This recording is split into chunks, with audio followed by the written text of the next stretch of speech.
రాజకీయ అస్థిరతతో కూరుకుపోయిన నేపాల్కు తాత్కాలిక ప్రధానిగా కుల్మాన్ గీసింగ్ను బాధ్యతలు తీసుకున్నట్లుగా తెలుస్తుంది. ఆయన పేరును జంజేడ్ ప్రతిపాదించగా అన్ని వర్గాల నుంచి ఆమోదం లభించినట్లు సమాచారం. మరి కాసేపట్లో ఈ నియామకంపై అధికారిక ప్రకటన వెలువడే అవకాశం ఉంది. దక్షిణ ముంబైలో నారిమన్ పాయింట్ ప్రాంతంలో reserve bank of India record ధరకు 4.61 ఎకరాల భూమిని కొనుగోలు చేసింది. అందుకోసం ముంబై పెట్రో రైల్ కార్పొరేషన్ లిమిటెడ్కు ఏకంగా 3,472 కోట్లు చెల్లించింది. దీంతో ఈ ఏడాది భూమి కొనుగోలులో ఇదే అత్యధిక ధర అని వ్యాపార వర్గాలు చెబుతున్నాయి. నేపాల్లో చిక్కుకున్న ఏపీ వాసులను సురక్షితంగా రాష్ట్రానికి తీసుకురావడంపై మంత్రి నారా లోకేష్ 2 రోజుల సమీక్ష నిర్వహించారు. సచివాలయంలోని ఆర్జీఎస్ సెంటర్ నుంచి సహచర మంత్రులను వంగలపూడి అనిత, కందుల దుర్గేష్తో కలిసి అధికారులతో వివిధ అంశాలపై చర్చించారు.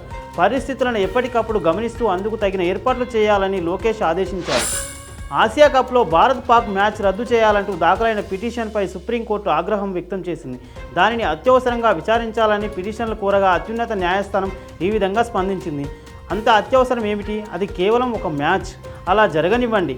మ్యాచ్ ఆదివారం ఉంది, ఏం చేయాలి అని justice GK Maheshwari, justice Vijay బిష్ణోయ్ల ధర్మాసనం పిటిషన్ దాఖలు చేసిన న్యాయవాదిని ప్రశ్నించింది. నేపాల్ జంజేడ్ ఉద్యమకారులు చేపట్టిన ఆందోళనను ఆసరాగా తీసుకొని జైళ్ల నుంచి ఖైదీలు పరారవుతున్నట్లు వార్తలు వచ్చిన సంగతి తెలిసిందే. ఈ క్రమంలో రామ్చావ్ జైలు నుంచి పారిపోతున్న కొందరు ఖైదీలపై ఆర్మీ బలగాలు కాల్పులు జరిపాయి. దీంతో దేశంలో మరొకసారి ఉద్రిక్త పరిస్థితులు నెలకొన్నాయి. ఏపీ మద్యం కేసులో సిట్ ముమ్మర దర్యాప్తు చేస్తుంది. వైసీపీ అధ్యక్షుడు జగన్ సన్నిహితుడైన నార్రెడ్డి సునీల్ రెడ్డి కంపెనీలో సీట్ సోదాలు చేస్తుంది. హైదరాబాద్, విశాఖలోని 10 కంపెనీలో అధికారులు తనిఖీలు చేస్తున్నారు. హైదరాబాద్ బంజారాహిల్స్ రోడ్ నెంబర్ 3 స్నేహ హౌస్లో, రోడ్ నెంబర్ 2 సాగర్ సొసైటీలో ఉన్న కార్యాలయంలో అధికారులు సోదాలు చేస్తున్నారు. జూబ్లీ హిల్స్ ఉప ఎన్నికకు కాంగ్రెస్ అధిష్టానం సరైన అభ్యర్థిని ఎంపిక చేస్తుందని మాజీ మంత్రి ఖైరతాబాద్ ఎమ్మెల్యే దానం నాగేందర్ అన్నారు. ఇప్పుడున్న రాజకీయ పరిస్థితుల నేపథ్యంలో జూబ్లీ హిల్స్లో కాంగ్రెస్ పార్టీ గెలవడం చాలా ముఖ్యమన్నారు. అక్కడి నుంచి పోటీ చేయనున్నట్లు వస్తున్న వార్తలను ఆయన కొట్టిపారేశారు. అవన్నీ ఊహాగానాలేనని స్పష్టం చేశారు.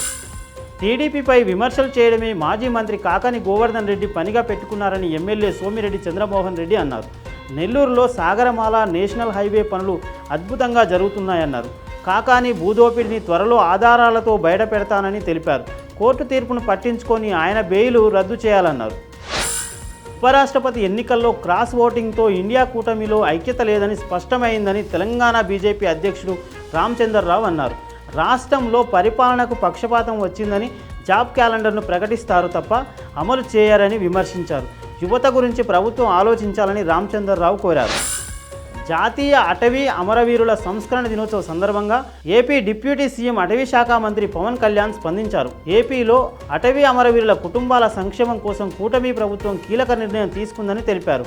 గతంలో ఇచ్చిన హామీ మేరకు వారి సంక్షేమ నిధికి 5 కోట్లు జమ చేస్తున్నట్లు వెల్లడించారు.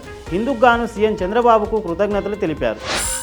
నేపాల్లో నెలకొన్న అశాంతిని ఆసరాగా చేసుకుని అక్కడ జైళ్ల నుంచి తప్పించుకున్న ఖైదీలు భారత్లోకి ప్రవేశించేందుకు చేసిన యత్నాలను సశస్త్ర సీమాబల్ బలగాలు భగ్నం చేశాయి. దేశంలో చొరబడేందుకు ప్రయత్నించిన 30 మంది నేపాలీ ఖైదీలను ఉత్తరప్రదేశ్, బీహార్, పశ్చిమ బెంగాల్ రాష్ట్రాల సరిహద్దుల్లో అదుపులోకి తీసుకున్నారు. ఈ పరిణామంతో కేంద్ర భద్రతా ఏజెన్సీలు భారత్ నేపాల్ సరిహద్దులో హై అలర్ట్ ప్రకటించాయి. ఈ పరిణామంతో కేంద్ర భద్రతా ఏజెన్సీలు భారత్ నేపాల్ సరిహద్దులో హైవే అలర్ట్ ప్రకటించాయి. హైదరాబాద్ నగర వాసులకు జిహెచ్ఎంసీ సేవలు ఇకపై మరింత సులభంగా అందుబాటులోకి రానున్నాయి.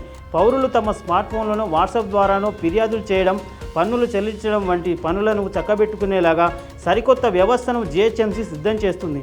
ఇందుకోసం ఏఐ ఆధారిత వాట్సాప్ చాట్ బాట్ను త్వరలో ప్రారంభించనుంది. Please subscribe to the channel and download the Politicos app from the links in the description.